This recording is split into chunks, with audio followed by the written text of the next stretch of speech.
My name is Allison Schofield, and I'm an associate professor here at the University of Denver, jointly appointed in religious studies as well as Judaic studies. I've been interested in the Dead Sea Scrolls as long as I can remember. I was always a fan of Indiana Jones, and I was always interested in the Middle East. I've been traveling over to Jerusalem for 22 years, but in particular working directly with the manuscripts for the last 9 or 10 years.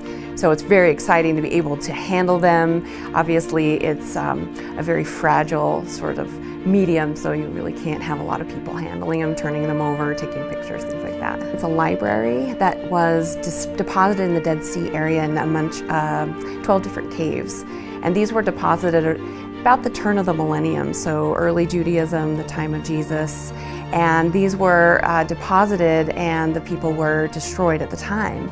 They contain copies of the oldest Bible that we have, and this is the Hebrew Bible, some of the oldest copies, and they also contain lots of manuscripts that were otherwise unknown. We have a large archaeological site that was not excavated, so it was untouched, relatively speaking, as well as nothing had been built on top of it. Most archaeological sites are re-inhabited and people build over the top, for instance, Jerusalem.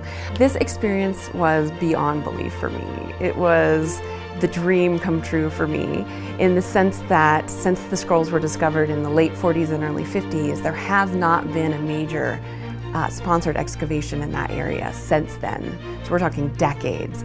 And all of a sudden we are organizing this elaborate excavation of this cave that has now produced some new scroll material. It felt a little bit like a film.